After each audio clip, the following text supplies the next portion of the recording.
교재 수업을 진행하기로 했는데 아니 교재를 못 받으시 교재를 좀 나눠드릴게요. 출석을 잠깐 부를 테니까 거수를 살짝 해주세요. 우리 그렇게 하기로 했지. 한 주는 프린트, 한 주는 교재. 그지? 그리고 새로 오거나 그래서 저번 주에 나눠준 프린트를 받지 못한 학생들은 입구에 저기 선생님이 지금 놨어요. 더 독서라고 돼 있는 프린트 가져가면 될 거야. 자, 출석 부르겠습니다. 공준표, 구민정, 김가진, 김보겸,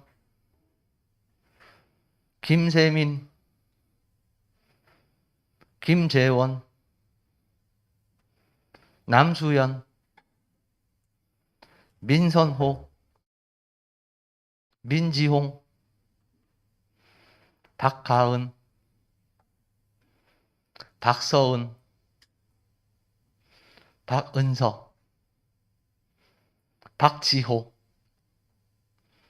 신여진, 신윤민, 안성진, 윤성현, 윤원관, 윤준서, 이지윤, 정가빈, 조서영, 조현우, 조한경, 진재형, 최가현. 자기 이름 안 부른 사람이 있습니까? 응? 부르지 않았어? 아까? 들지 않았어? 누구지? 윤준서? 윤원관? 응? 원건이는 저기잖아. 자, 지금 그 책을 좀 가지고 와서 교재를 나눠 드릴게요. 교재는 요거야. 그치? 그래.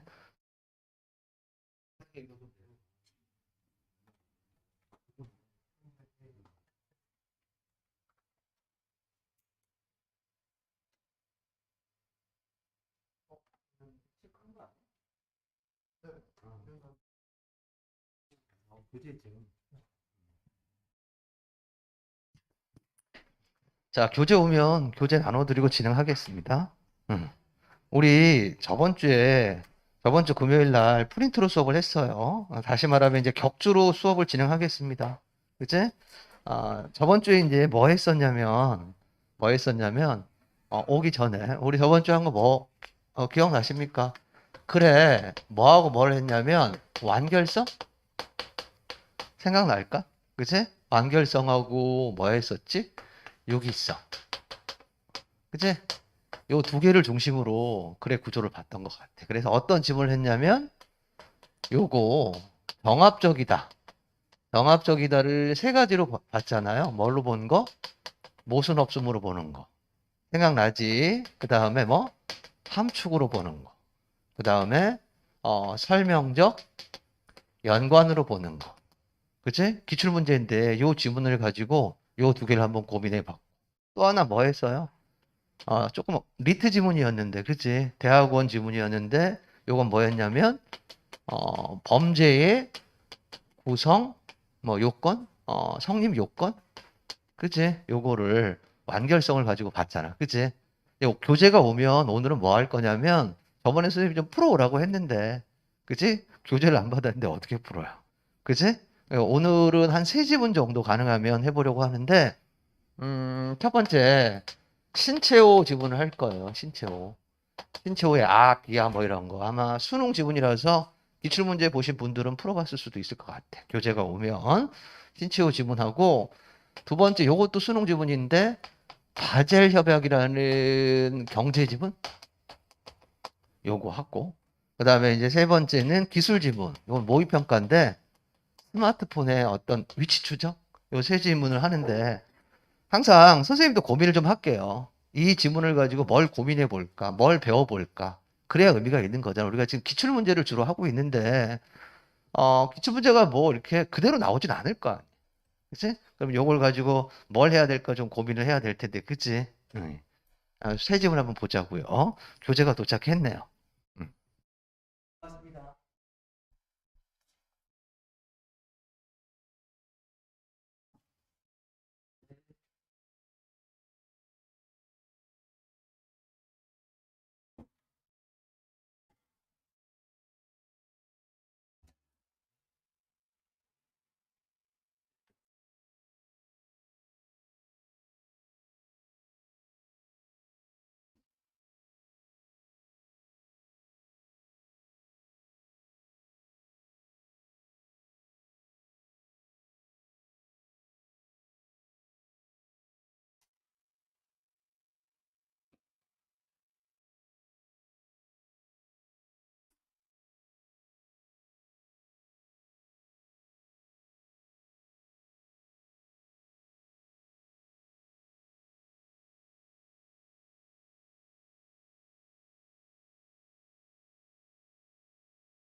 자, 교재도 다 받으셨으면, 이제 1부가 유형별 독해고 2부가 제재별 독해야. 유형별 독해에는 이제 사실적 독해, 추론적 독해가 있어. 이거 말고 비판적 독해도 있고, 창의적 독해도 있고, 뭐 그렇거든? 근데 이제, 시즌 1이라서 기본적인 것만 이렇게 실어놨어요. 근데 이제 교재는 기본인데, 사실은 지문들이 이렇게 만만치가 않아. 어? 어려운 지문, BIS 지문 같은 경우 좀 되게 어렵거든? 그치? 뭐 그렇게 돼 있고, 그러면 이제, 첫 번째가 중심 내용 파악인데, 첫 번째가 중심 내용 파악이에요. 7페이지가. 요건 나중에 여러분들이 한번 살짝 읽어보고, 8페이지, 9페이지도 한번 읽고 풀어봐. 그치? 그 다음에, 10페이지. 요거를 우리가 오늘 다뤄보자고. 오케이? 10페이지. 수능 기출 문제입니다. 수능 기출 문제. 자, 요 첫 번째 페이지 10페이지 지문에 지금 10페이지 신체호 지문의 학습 목표는 요 지문을 가지고 뭘 배웠으면 좀 뭘 연습했으면 좋겠냐면 요게 조금 개념이 되게 많이 나오는 글이야. 개념이 많은 글이거든. 이게 글을 읽다 보면 뭐 비야, 뭐 상속성, 보편성, 대하, 소화 막 굉장히 그 뭐 자성 개념들이 되게 많은 글이야. 개념이 많은 글 다른 말로 바꾸면 조금 되게 추상적인 글? 그 작년 수능에 뭐 같은 거? 약간 그 해겔의 변증법 같은 거, 해겔미학의 변증법 같은 거, 그리고 추상적이고 개념도 좀 많잖아. 그제? 이런 글들이 주로 이제 어디에서 많이 나옵니까? 이제 인문 지문에 뭐 철학이라든가, 철학을 다룬 거라든가, 예를 들면 비트겐슈타인의 뭐 그림 이론이라든가 이런 것들, 철학이라든가, 약간 논리학 같은 거에서 많이 나오거든. 그치? 이제 이런 글을 읽을 때는, 이런 글을 읽을 때는 독해를 쭉 하다가 중간에 한번 쉬어도 될 것 같아. 중간에 한 2문단, 3문단 정도 읽고 읽다가 그냥 쭉 읽어 내려가지 말고 읽다가 중간에 한번 쉬면서 뭘 해봤으면 좋겠냐면 내가 이 글을 왜 읽고 있지? 라고 하는, 글을 읽는 이유가 있잖아. 글을 쓴 이유가 있잖아. 그치? 글의 목적을 뭐 하는? 환기하는 독해를 한번 해보면 좋을 것 같아. 그러니까 이게 제일 중요하거든. 특히 인문지문 같은 경우는 이 글을 쓴 이유가 있을 거 아니겠습니까? 그러니까 이렇게 하자고 독해 과정에서 중간에 한번 요거를 한번 생각해 보는 거야. 이걸 왜 썼지? 뭐 이런 걸 한번 생각해 보는 거야. 됐지? 그지? 그러니까 이 지문 가지고는 그걸 연습 한번 해보자고. 또 하나, 선생님이 이제 과제를 내줄게. 앞으로 과제, 독서 과제예요. 과제를 내주는데 앞으로 우리가 공부하는 모든 독서 지문에 뭐 앞으로 계속 수능 때까지 독서 지문 이제 풀기도 하고 공부도 할 거 아니겠습니까? 그죠?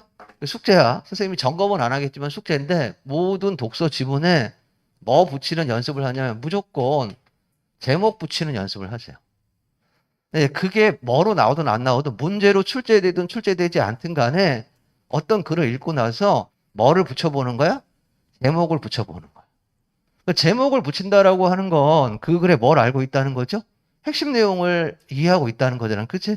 근데 제목을 물어보는 문제가 나올 수도 있고 안 나올 수도 있잖아요. 만약에 제목을 물어보는 문제가 나오면 자연스럽게 제목에 대해서 고민을 해보는 거고, 근데 제목을 물어보는 문제가 안 나왔어. 그렇다 하더라도 뭘 꼭 해봅니까? 제목을 붙이는 연습을 합니다. 문학은 그렇게 할 필요 없잖아. 문학은 제목이 다 있으니까.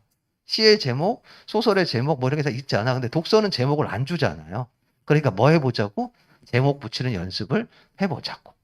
됐지? 야, 이건 선생님이 얘기하지 않더라도 쭉 수능 때까지 한번 해보는 거야, 내가. 그치?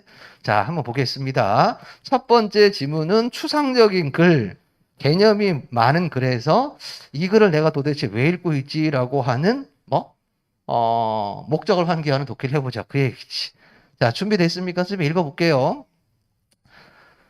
역사가 신채호는 그랬습니다. 역사가 신채호는 정의했어요.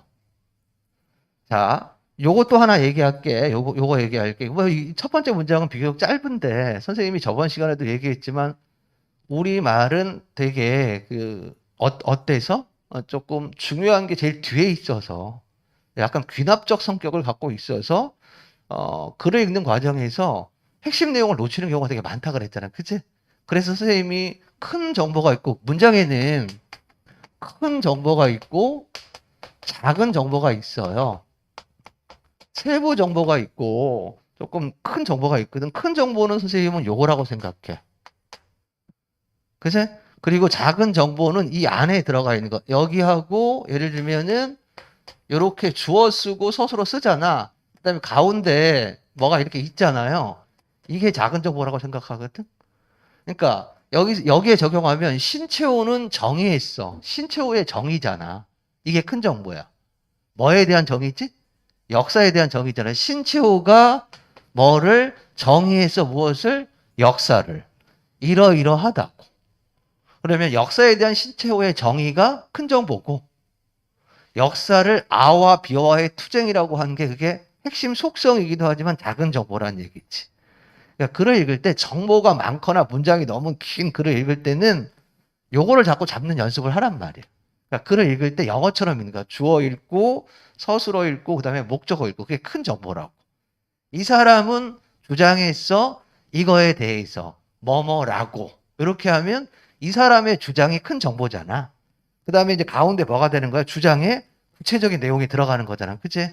그렇게 읽으면 우리가 어떤 정보가 많은 글을 읽을 때 모든 걸 기억할 수 없으니까 크게 이렇게 할 수 있다고. 되게 중요한 게 뭐냐면 친구들아. 이게 되게 중요한 것 같아, 선생님 생각에는. 항상 공부할 때, 독서 공부할 때, 내가 글을 어떻게 읽고 있는가를 자꾸 점검해야 돼. 그래야 근본적으로 나아지거든. 물론 배경 지식도 필요하고 뭐도 필요하지만, 읽기 습관이야. 난 또 도대체 어떻게 읽고 있지? 그런 걸 고민해 보란 말이야. 가보자. 신채호는 뭐라고 했어? 역사를 정의했어. 그지? 뭐라고 정의했습니까? 아와 비어와의 투쟁이래. 사실 아, 비아 잘 모를 수도 있잖아. 아는 나잖아, 나. 비아는 내가 아닌 거야.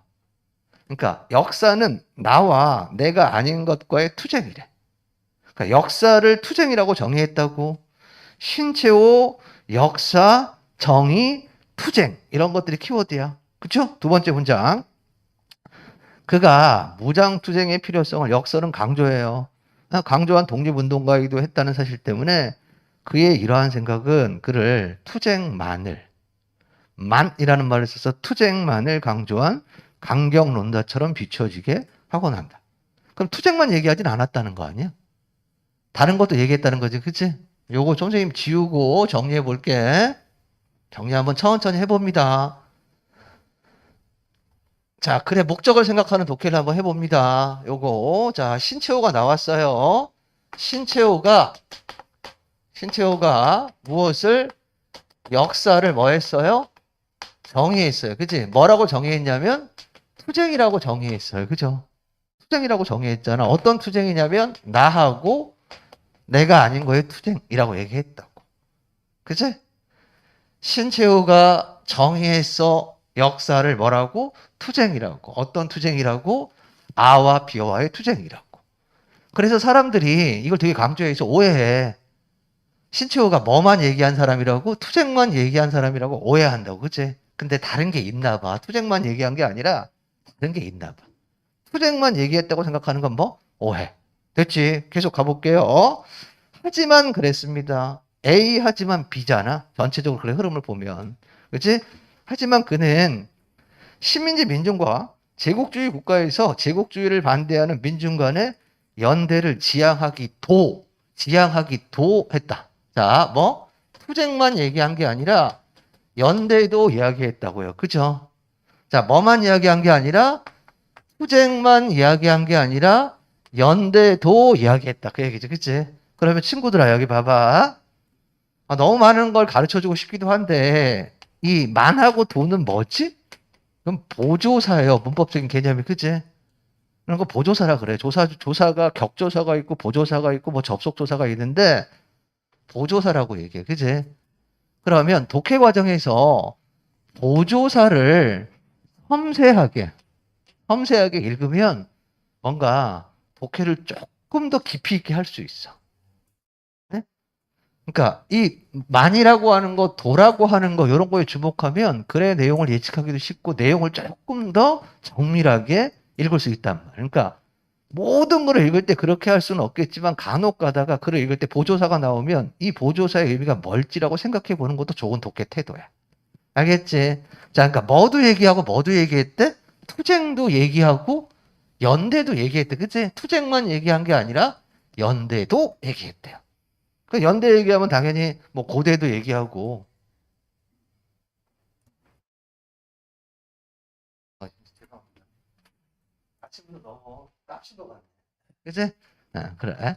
어제 준비한 건데 이거. 이거 수업 준비하면서 연대가 딱 나올 때 고대도 뭐 이렇게 하면 친구들이 빵 터질 거야라고 선생님 다 계획이 있었는데 인생이 계획대로 되는 건 아니군요. 그치? 되게 서글프다. 그제? 투쟁만 얘기한 게 아니라 연대도 얘기했대. 연대도. 그죠? 근데 생각해봐, 얘들아. 투쟁은 뭐지, 친구들? 막 싸우는 거잖아. 연대는 함께 하는 거잖아. 그러면 얘하고 얘는 둥근 사각형일 수 있잖아. 머리카락만은 대머리일 수 있잖아. 그치? 열심히 공부하는 고3일 수 있잖아. 그건 아닌가?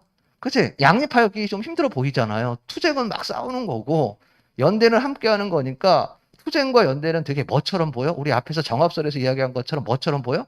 모순되는 것처럼 보일 수 있잖아. 아니, 싸우는 거랑 함께 하는 게 어떻게 함께 하냐고. 그치? 봐봐. 자, 제국주의 국가에서 제국주의를 반대하는 민중과 연대를 지향하기도 했다. 그의 사상에서 뭐라고요? 투쟁과 연대는 모순되지 않는데. 자, 이 둘은 뭐 되지 않는데? 모순되지 않는다는 거야. 이상하잖아. 이 둘은 뭐처럼 보이는데? 모순되는 것처럼 보이잖아. 그치? 이를 뭐 하기 위해서? 이를 바르게 이해하기 위해서. 그러니까 이 투쟁과 연대가 모순되지 않는 거를 이해하는 것이 이 글의 뭐라고? 목적이라고요. 그치? 이상하단 말이야. 투쟁과 연대는 뭐처럼 보여? 모순되는 것처럼 보여요. 그런데 투쟁과 연대가 모순되지 않는데 이걸 이해하는 게 이 글에 있는 목적이야. 그치? 이런 목적을 달성하기 위해서 그런 방법이라든가 수단으로 뭘 보자라는 거야? 뭘 보자라는 거야? 개념을 살펴보겠다는 거지. 그러니까 이 개념을 살펴보는 이유는 뭐냐면 투쟁과 연대가 뭐 되지 않는다는 것? 모순되지 않는다는 걸 이해하기 위해서 얘를 살펴보는 거라고. 그러니까 요거 자체를 설명하는 게 목적이 아니라 이거를 알아야 개념을 알아야 뭐? 얘하고 얘가 모순되는 것처럼 보이는데 모순되지 않는다는 걸 이해할 수 있다는 거예요. 됐지? 그래, 그래서 뒷부분 봐봐. 이해하기 위해서는 그의 사상의 핵심 개념인 R을 정확하게 이해할 필요가 있다. 이제 이어질 내용을 얘기해 주는 거야. 이제 뭐 얘기할 거야? 개념 얘기할 거야. 그제 신채호 사상의 개념 이해의 필요성 얘기하는 거잖아. 그러니까 1분단을 정리하면 그렇게 되는 거죠. 1분단 정리해 보면 신채호 사상에서 개념 이해의 필요성이잖아. 개념을 왜 이해해야 되는 거야? 투쟁과 연대가 뭐 되지 않는다는 걸 알기 위해서, 모순되지 않는다는 걸 알기 위해서. 됐습니까? 그래. 저기 왜 저기 어두운데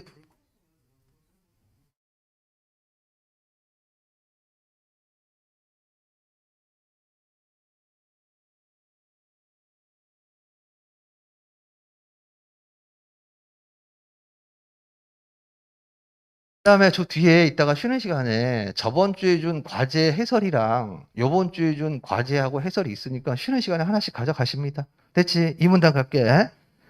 신체호 사상에서 아란, 주어가 아잖아, 그지? 아란. 맨 뒤로 가보자. 맨 뒤로 가보자. 서술어 뭐지? 아란? 의미한다잖아, 그치? 그럼 아의 의미 얘기하는 거죠. 그게 뭐라고 친구들아? 큰 정보, 구체적인 정보. 아의 개념을 정의하는구나. 아의 의미를 말하는구나. 그 다음에 이제 가운데 있는 게 구체적인 정보, 세부적인 정보, 그치? 아란, 이제 얘기하는 거야. 아 개념, 아란. 두 가지 특성을 갖는데요. 자기 본위에서, 자신을 자각하는 주체인 동시에. 자, 아라고 하는 건, 자기 본위에서 자기 본인은 중심이겠지. 자기 본위에서 자신을 뭐하는 자각하는 주체인 동시에래. 동시에. 그치? 동시에 나는 누구냐? 나라고 하는 건 누구냐? 자기 본위에서 자신을 자각하는 주체인 동시에 비하와 마주선 주체래요. 뭐 양자역학인가? 상호 배타적인 상태가 동시에 존재하는 건가? 그치? 비하와 마주선 뭐래? 주체래. 말이 좀 추상적이잖아. 어렵잖아. 그치? 선생님 이름 알아요? 선생님 최원창이거든, 이름이? 그리고 여기 이 리투스 네오 학원 원장님이 최성룡 원장님이야. 그래서 최원장이야. 여기 리투스 원장님은 최성룡 원장님이야. 그래서 이제 뭐라고 부르냐면 최원장이라고 불러. 근데 나는 누구라고? 최원창이야. 내가 하나 더 많잖아. 그치? 그러니까 최원장이 있고요. 난 최원장은 아니고 뭐라고? 최원창이라고. 그치? 선생님은? 그래. 졸려 죽겠는데, 그치? 자, 이상한 소리 한다. 그치? 그 다음에 얘들아, 선생님은 최원창이면서 여러분이 선생님한테 비하잖아. 여러분은 재수생이잖아. 그치? 비하와 마주선 주체, 선생님이 여러분과 마주칠 때는 최원창이면서 동시에 뭐가 되는 거지? 강사가 되는 거잖아. 최원창이면서 동시에 재수생과 마주칠 때들은 강사가 되잖아. 그치? 그치? 근데 예를 들면 최영숙하고 마주 있는 거야. 최영숙이라고는 비하와 마주쳤을 때 선생님이 뭐가 되냐면 최서방이 되는 거야. 최영숙 선생님 장모님이거든. 그렇잖아. 선생님이 최영숙하고 있는데 강사가 되진 않을 거 아니야. 장모님이랑 식사하는데 어머니 좀 졸지 좀 말고 제 말 좀 잘 들으세요. 어머니 스트레칭 보세요. 이러진 않을 거 아니야. 그치? 선생님이 딸이라고 하는 비하와 마주 섰을 때는 뭐가 되지? 딸이라고 하는 비하와 마주 섰을 때는 아빠잖아. 그치? 아내라고 하는 비하와 마주 섰을 때는 남편이잖아. 그치? 그럼 자 봐봐. 최원창이면서 동시에 뭐일 수 있어? 아빠일 수 있잖아요. 딸하고 있으면 최원창이면서 동시에 뭐일 수 있어? 뭐 최서방일 수도 있고 선생님일 수도 있잖아. 그치? 오케이? 됐지? 자, 여기서 잠깐. 그러면 아란 자기 본위에서 자신을 자각하는 주체인 동시에 비하와 마주선 주체를 의미한다. 이걸 사례를 가지고 접근하니까 이해가 딱 되지.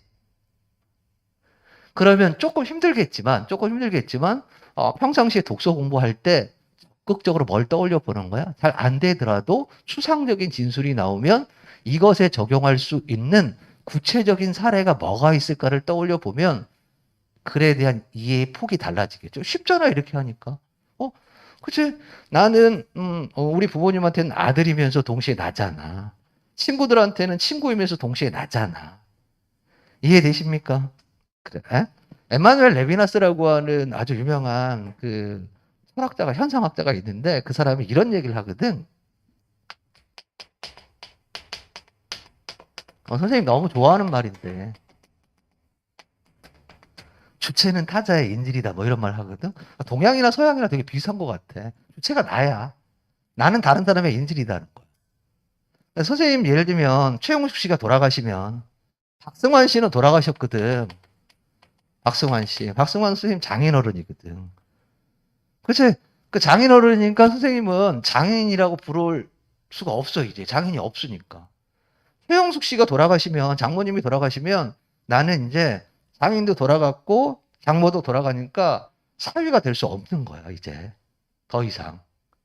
그럼 내가 사위일 수 있는 것은 선생님이 사위라고 하는 자격을 가질 수 있는 것은 나 스스로가 아니라 내 바깥에 있는 뭐 비하가 있어야 내가 사위일 수 있는 거죠. 여러분이 없어요.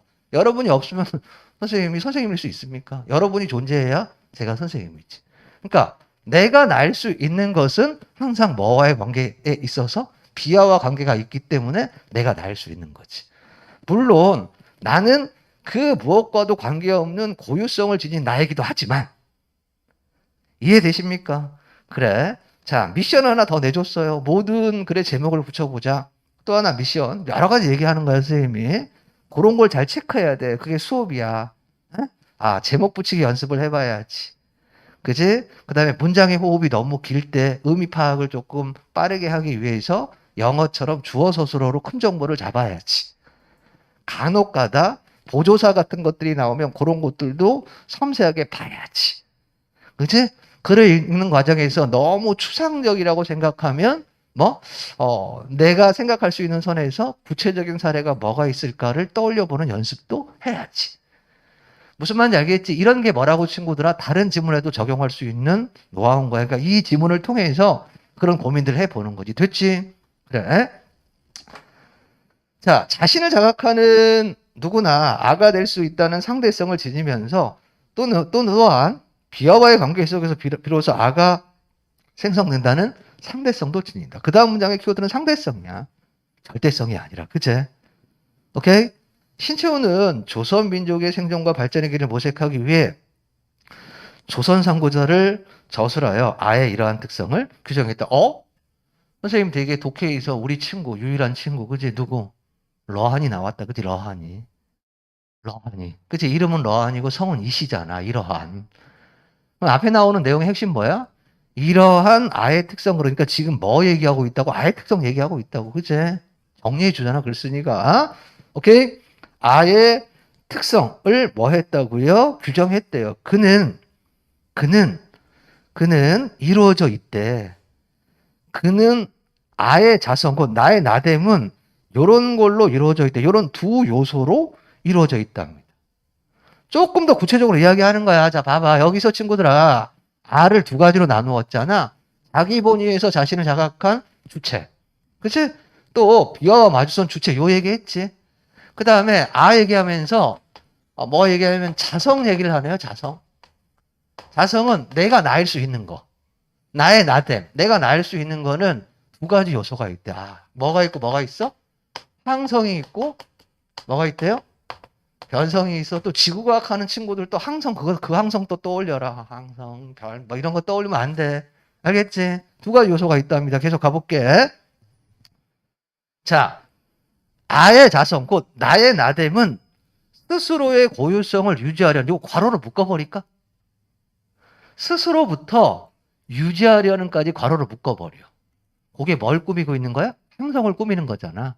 그럼 항성의 속성은 뭐냐면 스스로의 고유성을 유지하려는 게 항성이고. 그치? 또 뭐냐면 뭐를 또 괄호로 묶을 수 있겠어요? 환경의 변화에 대응하여 적응하려는 괄호를 묶어버리고 그게 뭐냐면 변성이야. 좀 어려울 수 있는데 우리말은 친구들아 꾸미는 말이 있고 꾸밈을 받는 말이 있잖아요. 꾸민다라고 하는 게 수식이야. 그래서 이 꾸밈을 받는다, 피동. 꾸밈을 받는 게 피수식어야. 영어는 뒤에서 이렇게 앞을 꾸며줄 수 있거든? 뭐 후치라고 배웠을 거야, 아마. 뒤에 있는 게 앞에 걸 꾸밀 수 있는데, 우리말은 그런 게 없어. 우리말은 기본적으로 꾸미는 말이 앞에 오고, 꾸밈을 받는 말이 뒤로 와. 근데 이 꾸미는 말이 뭐가 맞냐면, 꾸미는 말에 문법적으로 얘기하면 부사어, 관형어 이런 게 있어요. 에? 근데 그런 것들이 모이면 구라고 얘기하잖아. 부사어, 구, 관형어, 구. 이런 거를 읽을 때, 이렇게 괄호로 묶어버리는 거야. 그러면 얘가 뭐가 되냐면 쓰고 있는 대상 혹은 화제가 되는 거고 이 괄호로 묶은 건 화제에 뭐가 되는 거지, 얘들아? 속성, 특성이 되는 거야.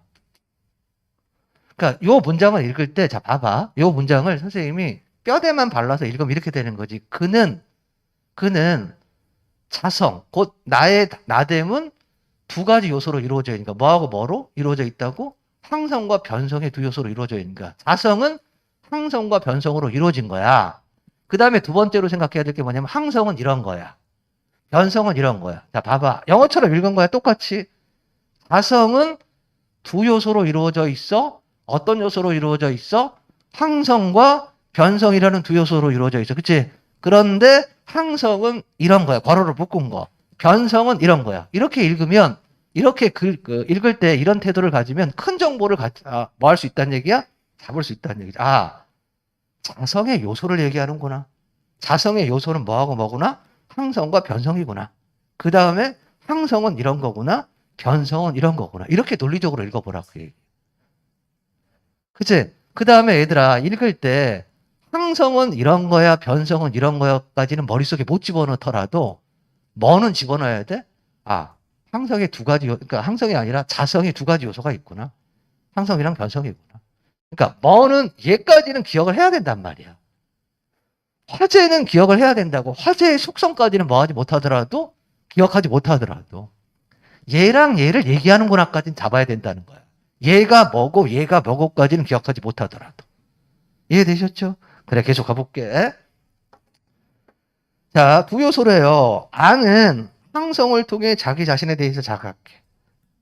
변성을 통해 기어와의 관계 속에서 자기의식을 갖게 돼. 이 말 좀 이해되지? 그러니까 여러분과의 관계 속에서 선생님이 선생님이라고 하는 의식을 갖는 거잖아. 장모님과의 관계 속에서 사위라는 의식을 갖게 되는 거잖아. 옆에 있는 동료 선생님을 통해서 아, 내가 학원 강사구나 이런 걸 갖게 되는 거잖아. 그치? 비하와의 관계 속 이해되시죠? 그래. 그런 걸 생각하면 됩니다. 됐지? 그는 자성의 시대와 환경에 따라서 뭐한다? 변화한다고 말했다. 너무 당연하지 않아?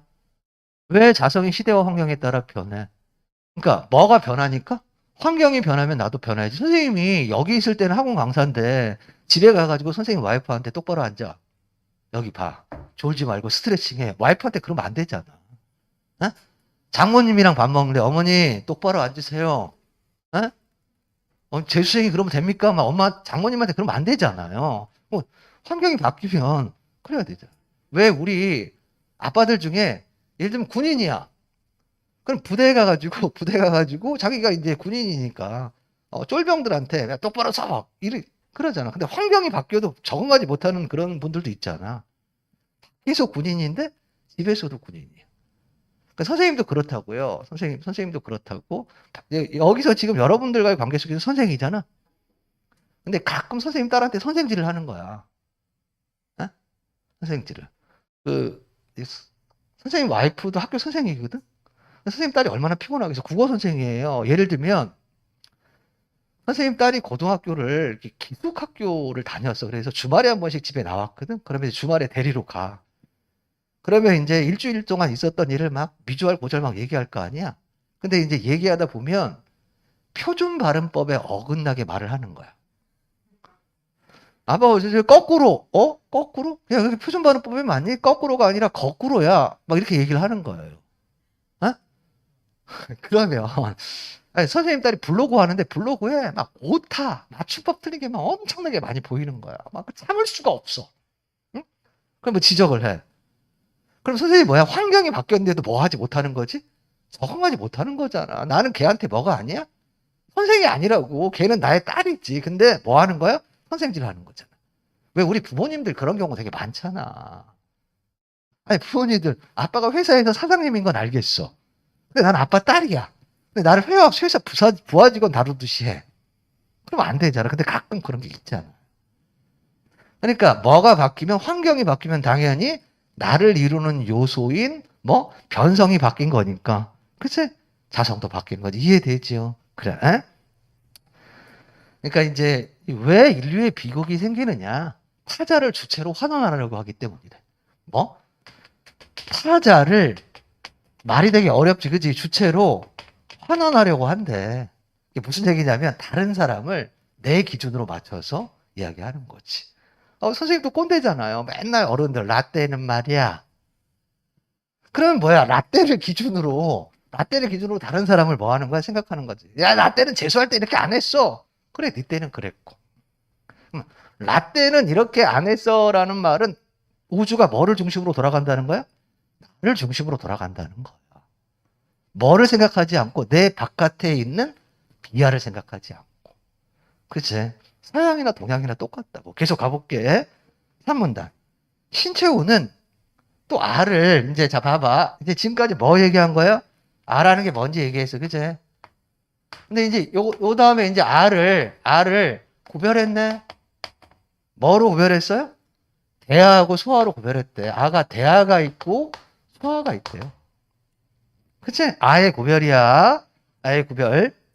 대하가 있고 소하가 있답니다. 그에 따르면 소하는 개별화된 개인적 아이고 대하는 국가와 사회 차원의 아래. 차이를 잘 봐야지.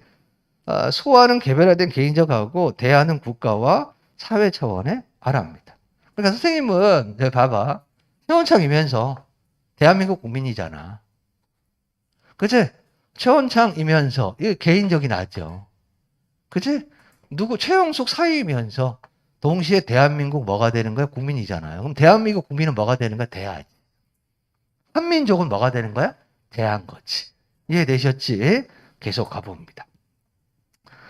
자, 소화는 자성은 같지만, 자성 앞에 있어요. 소화는 자성 있을지 나의 나됨, 그치? 항성, 변성. 자성은 같지만, 상속성과 보편성을 갖지 못하는, 상속성, 보편성은 또 뭐야? 그치? 상속성과 보편성을, 그러니까 이렇게 되는 거야, 친구들. 여기 봐봐. 신채호가 아 얘기를 했어. 아가 뭐가 있대? 자기 본의에서 자신의 주체를 자각한 아가 있고, 비하와의 관계 속에 아가 있고, 그치? 항성이 있고, 변성이 있고, 대하가 있고, 소하가 있고, 그치? 상속성이 있고, 보편성이 있고. 이렇게 나오면 신채호 죽이고 싶잖아. 죽었어. 죽었다고. 걱정 안 해도 돼. 작년에 수능 보면서 해겔 죽이고 싶었잖아. 정, 반, 함 나올 때, 이 자식 죽여야 되는데 죽었다고.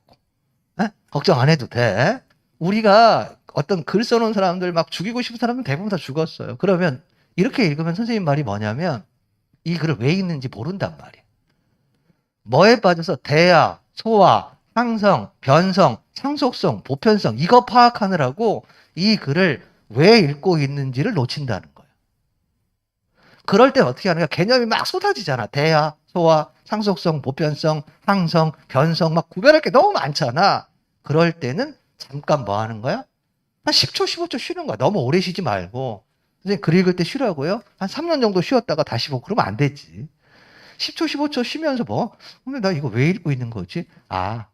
우리가 이거를 읽고 있는 것은 개념에 대한 이해를 통해서 신채호 사상에서 뭐하고 뭐가 투쟁과 연대가 모순되지 않는구나. 이걸 파악하기 위한 거잖아. 됐지? 글로 가. 그러니까 친구들아 큰 정보를 중심으로 읽으라는 거야. 자, 상속성과 보편성을 갖지 못하는 반면 선생님이 얘기하면 얘들아 상속성은 시간 개념이야. 그제? 그 다음에 보편성은 공간 개념이야. 그제? 친구들아 시간이 있어? 시간? 시간이 존재해? 시간은 있는 거야? 시간, 타임. 시간은 있어? 없는 거야? 시간은 있는 거야? 없는 거야? 시간은 공간과 따로 떨어져서 성립할 수 있는 거야? 아침에 뭐 드셨어요? 아침 드셨어요? 그럼 아침은 지금 존재해? 우리가 아침에 먹을 때, 집에서 나올 때 그건 존재해? 과거는 존재해? 물리적으로 존재해? 과거는 우리 기억 속에 존재하는 거야. 과거가 어디 있어? 고3 때가 존재해요? 고3 때의 시간이 지금 존재하냐고. 우리 기억 속에 있는 거지.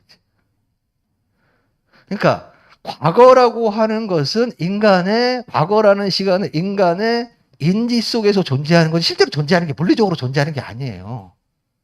그러니까 시간과 공간의 문제. 공간이 없으면 시간이 없을 수 있는 거고, 그치? 시간 없는 공간은 없을 수 있거든. 역사 얘기하면서 또 물리 얘기를 하는구나. 신채호가 대단한 양반이네. 그치? 물리적 세계에서. 그치? 공간과 시간은 별개의 게 아니잖아요. 그러면 어쨌든 상속성 보편성 어렵단 말이야. 대하는 자성을 갖고, 자, 소하고 대하를 구별해야 돼.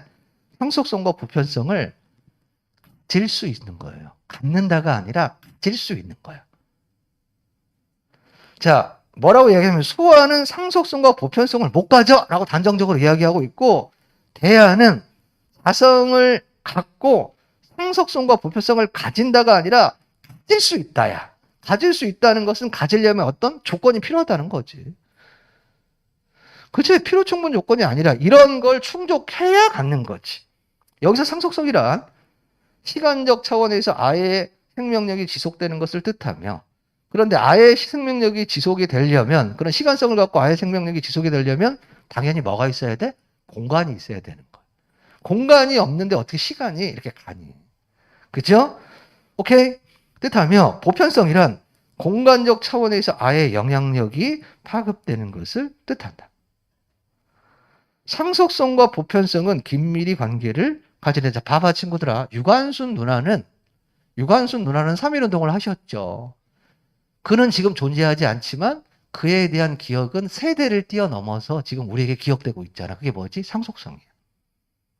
그게 대하잖아. 대하. 대하는 뭐지 얘들아? 아까 최원창은 그냥 죽으면 기억되지 않아. 에? 그런데 선생님이 재수생들의 권익을 위해서 강남대로에서 분신을 한 거야. 이 세상에서 재수를 없애주세요 이러고 분신 딱 하고 선생님 죽었어. 재수생들에게 뭘로 기억돼? 대하로 기억이 되는 거지.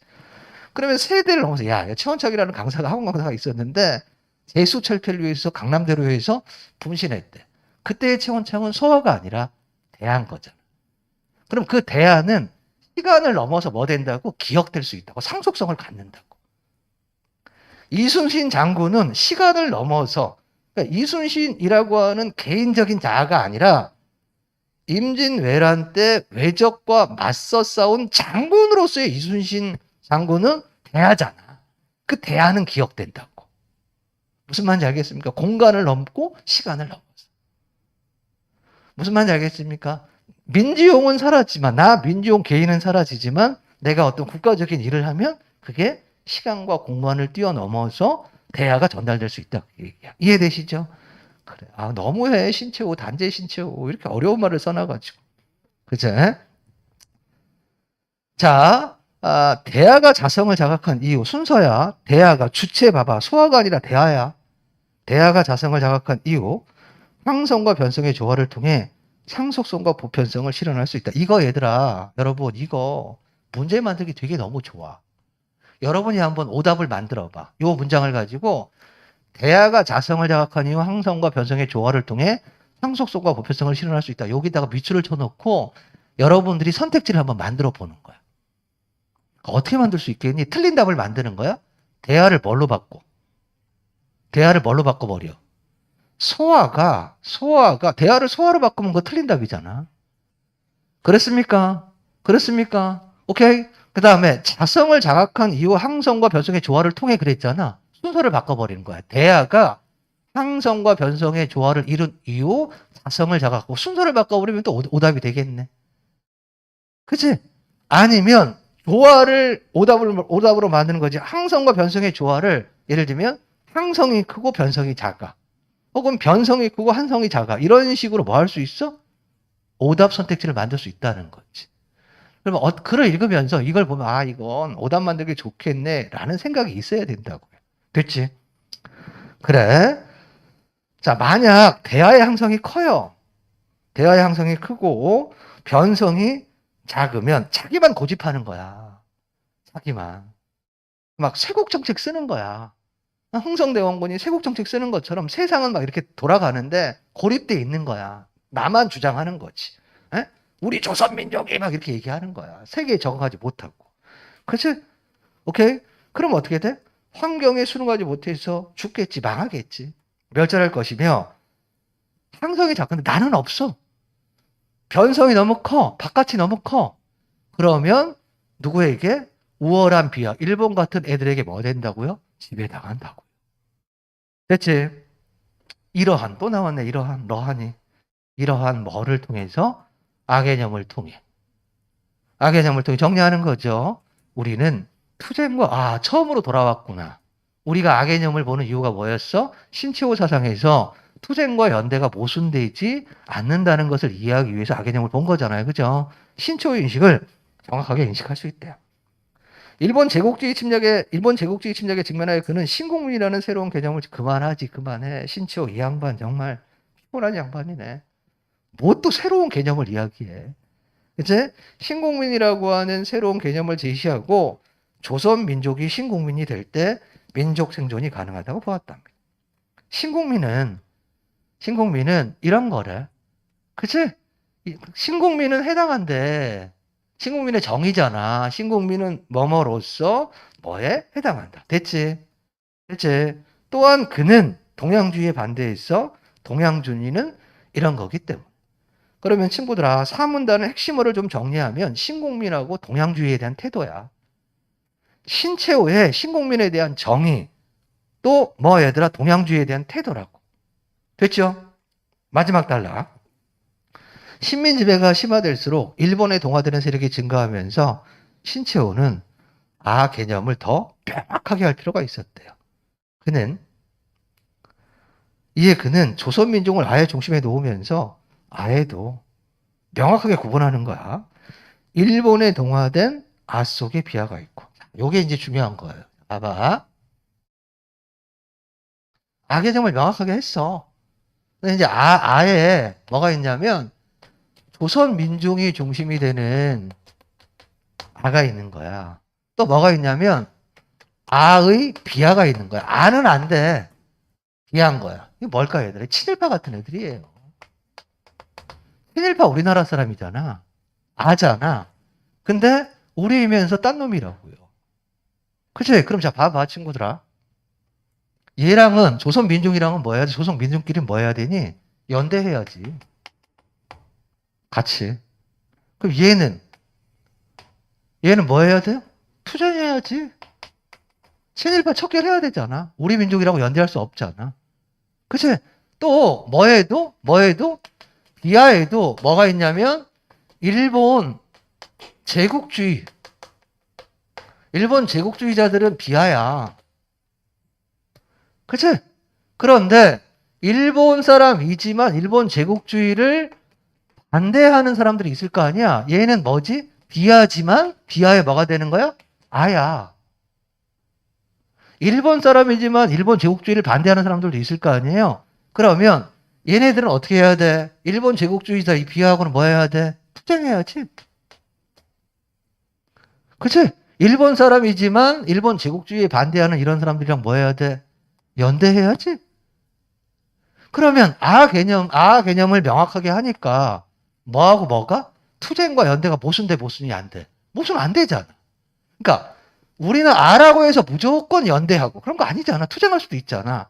비하라고 해서 무조건 투쟁이 아니라 비하의 아는 연대의 대상이 되는 거잖아요. 그러면 아 개념을 명확하게 하면 뭐하고 뭐가? 투쟁과 연대가 뭐 되지 않는 거야? 모순되지 않는 거잖아. 그리고 그걸 다룬 문제가 6번 문제라고. 그거를 다룬 문제가 6번 문제라고요. 그제? 요 뒷부분만 보자. 마지막 부분이 무슨 말인지 알겠죠? 마지막 부분이. 그러니까 여기에서 아 속에 비하가 있고 일본이라는 비하에도 아와 연대할 수 있는 비하에 아가 있다. 그러니까 요 구별을 잘 해야 되는 거야. 그래야 뭐하고 뭐가 모순되지 않는다는 걸 알 수 있다. 투쟁과 연대가 모순되지 않는다는 걸 알 수 있다. 이 말이지. 되셨습니까? 그래. 10분 쉬었다가 이어서 할게요.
자, 선생님 말씀드린 거 뭔지 아시겠습니까? 이게 추상적인 말들이 되게 많이 나오잖아. 그럼 정작 여러분들 이제 그렇다고요. 여기서 이제 올해 재수하면서 공부하다 보면 나 열심히들 공부하시겠지만 나중에 내가 왜 여기 있는 거지? 그 목적이 뭐지? 뭐 그런 거를 놓치는 순간들이 오는 것 같아. 그치? 그럼 뭐 여러분만 그런 게 아니라, 그치? 선생님도 마찬가지겠지 뭐. 인생을 살아가면서 그런 순간순간이 오는데 글을 읽을 때도 마찬가지다 그 얘기야. 문제 한번 봅시다. 문제 한번. 문제가 목적은 아니지만. 자, 4번에 1번. 자, 신체호 사상의 핵심 개념에 대한 이해의 필요성. 그치, 제일 중요하지. 핵심 개념이 뭐예요? 아잖아? 아 개념을 왜 이해해야 돼? 소생과 연대가 모순되지 않는다는 걸 알기 위해서. 그치? 2번, 자성의 의미 나와 있죠? 자성이란 이런 거다라고 그랬잖아. 그치? 자성은 뭐 항성이 있고 변성이 있고, 그치? 대하가 뭐고 소하가 뭔지 차이점 얘기했고요. 그죠? 그 다음에 대하가 어디로부터 그 오리진이 어딘지, 그 출발점이 어딘지, 그치? 대하의 기원이 뭐 빅뱅인지 뭐 그런 거 나와 있지 않잖아. 그치? 정답은 네 번째가 되겠습니다. 됐죠?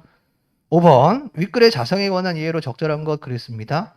자성을 갖춘 모든 아에는 무슨 아하고 무슨 아가 있었어? 대하하고 소아가 있었잖아. 대하하고 소아 둘 다 뭐를 갖추고 있어요? 자성을 갖출 수 있지, 그치? 그런데 뭐는 대하는 상속성과 보편성을 갖출 수 있지만, 가질 수 있지만 소아는 가질 수 없다 그랬잖아. 그러니까 1번 틀렸고. 오케이? 그 다음 2번은 바로 틀렸네. 상속성과 보편성을 가질 수 있는 존재는 대하야, 소아가 아니라. 그치? 소아의 항성. 벌써 틀린 거예요. 됐지? 3번. 대하의 항성이 작고 변성이 크다는 건 항성과 변성이 뭐가 깨진 거야? 조화가 깨진 거잖아.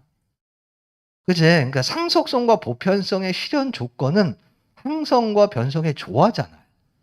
그런데 항성이 작고 변성이 크다는 건 조화가 깨졌다는 거잖아. 그치? 그러니까 틀렸고. 4번. 항성과 변성이 조화를 이루지 못해요. 그러면 당연히 상속성과 보편성은 실현되지 않겠지. 상속성과 보편성의 실현 조건은 항성과 변성이 조화를 이루는 거니까. 됐죠? 페이지 넘겨봅시다. 6번이 실제 수능에서 많이 틀렸던 문제야. 이제 윗글에 대한 이해로 적절하지 않은 것 그랬습니다. 신채호가 조선 상고서를 쓴 것은 대하인 조선민족의 자성을 역사적으로 어떻게 유지 계승, 상속성과 보편성의 실현과 연관되는 거거든. 그제? 그랬잖아 아까. 대하는 상속성과 보편성을 뭐 할 수 있다? 가질 수 있다지 가진다가 아니잖아. 그럼 이제 신채호는 고민을 한 거야. 그러면 조선민족이 대하잖아. 개인이 아니니까. 그치? 개인이 아니니까. 그러면 조선민족이 뭐를 가지려면 상속성과 보편성을 가지려면 어떻게 해야 될까? 이게 무슨 얘기냐면 친구들아. 조선민족이 뭐 하지 않고 망하지 않고 우리 역사가 이어지려면 어떤 공간에서 한반도라고 하는 공간에서 우리 민족이 뭐 하지 않고 망하지 않고 이렇게 이어가려면 어떻게 해야 되나 그 고민을 했다 그 얘기야. 됐죠? 2번. 신초가 동양주의를 비판했잖아. 신국민 얘기하고 동양국민 얘기했잖아요. 그치? 동양주의로 인해 아의 항성이 작아. 동양주의는 누구를 중심으로 한 거니까? 일본을 중심으로 한 거잖아. 그럼 일본이 비하잖아. 비하가 크고 아가 작아지지. 그제? 그럼으로써 자성을 유지하기 어렵게 된 것으로 보았기 때문에 맞겠네. 3번. 신체호가 신국민이라고 하는 개념을 설정한 것은 대하인 조선 민족이 시대적 환경에 대응하여 밑줄 한번 쳐봐. 비하와의 연대라고 돼 있단 말이야. 비하와의 연대라고 돼 있잖아요. 친구들아, 비하랑 연대하는 게 아니잖아. 비하는 뭐의 대상이지? 비하는 연대의 대상이 아니라 투쟁의 대상이잖아. 비하의 아와 연대하는 거죠. 그러니까 비하하고 뭐를 구별해야 돼? 명확하게 비하하고 비하의 아를 구별해야지. 아하고 아의 비하를 구별해야지. 그러니까 요 문제는 좋은 문제야. 아주 세부적인 걸 물어보는 게 아니라 아 개념에 대한 정확한 이해가 있어야 답을 골라낼 수 있는 거지. 됐죠? 뭐가 잘못된 거라고? 비하는 연대의 대상이 아니라 연대의 대상은 비하의 아다. 되셨죠? 정답은 4번. 7번은 사전적 의미를 물어보는 건데 수능 문제에서 제일 쉬운 문제야. 7번은 사전적 의미를 물어보는 건데 수능 문제에서 제일 어려운 문제야. 뭐라고 이 자식아? 앞에는 제일 쉬운 문제라며. 근데 왜 또 말을 바꿔서 제일 어려운 문제래? 가장 쉽기도 하고 가장 어렵기도 한 거라고. 이 단어를 아는 사람한테는 너무 쉽지. 이유가 없어. 근데 이 단어를 모르는 사람한테는 정말 어려운 거예요. 에? 그러니까 어휘 문제는 친구들아 대책이 없단다. 그냥 평상시에 모르는 단어 같은 것들을 적극적으로 찾아보는 공부 습관이 되게 중요해요. 어휘 문제는 평상시 학습 태도가 중요하다고. 어휘 문제는 얘들아 아는 것 같은 것과 아는 것 같은 것과 아는 것의 문제야. 그러니까 여러분들이 어떤 단어를 보면 아는 게 아니라 알 것 같은 착각을 하는 거지. 잘 모르는데 사실은 잘 모르는데 아는 것 같은 느낌을 받는 거야. 정작 물어보면 정확한 의미를 몰라. 그러니까 공부를 정밀하게 하지 않으면 이건 틀리는 거야. 에? 혼돈과 혼돈과 혼동을 혼동하면 되게 혼돈스럽잖아. What? 다시 혼돈과 혼동을 혼동하면 혼돈스럽거든. 이상이라는 이상한 소설가가 자신의 이상을 이상한 방법으로 쓴 소설 날개. 이러면 되게 헷갈리거든. 지양과 지향 다른 거잖아. 그러니까 우리가 근데 모르는 것 같지도 않거든. 알 것 같거든. 근데 사실 정확하게 몰라. 완전히 백지 상태가 아니라 뭐 알 것 같기도 한데 그래서 틀리는 거야. 모른다라고 하는 인식이 있으면 그걸 공부를 해요. 근데 알 것 같다라고 생각하면 알지도 못하면서 알 것 같다라고 생각하면 공부를 안 하거든. 여러분들이 국어 공부에 가지는 문제점이 그거야. 수학은 손을 들어. 왜냐면 30번 문제를 못 풀겠거든. 딱 봐도 막 아무리 해도 못 풀 것 같으니까 인정을 하고 받아들이고 막 공부를 해. 근데 독서는 혹은 국어 공부는 모르는 게 아니라 알 것 같거든. 실제로 물어보면 알지도 못하는데. 그러니까 수학처럼 그렇게 딱 인정을 안 해. 수학은 딱 인정하거든. 못 풀어! 하고 딱 인정해. 아, 선생님, 30번 문제는 도저히 못 풀겠어요. 딱 인정을 해. 받아들여. 고개 수그리고 들어가. 근데 국어는 만만하게 보거든. 국어도 그런 게 있겠지 뭐. 그죠? 그런 생각을 하시라고. 평상시 학습 태도가 중요하다 이거야. 페이지 넘겨서 수능에 나왔던 14페이지 경제 지문입니다.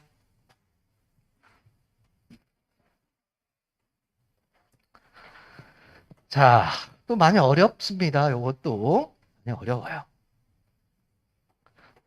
평상시에 사전 찾는 연습 되게 많이 하시라고요. 모르는 말이 있으면 알 것 같다고 넘어가지 말고 모호하다고 생각이 되면 찾으시라고요. 사전. 자, 그 다음에 이 지문에서는 요걸 한번 고민해 보도록 하겠습니다. 글의 구조. 글의 구조와 흐름 생각하면서 그냥 좀 유치한데 얘들아. 여러분 좀 유치합니다.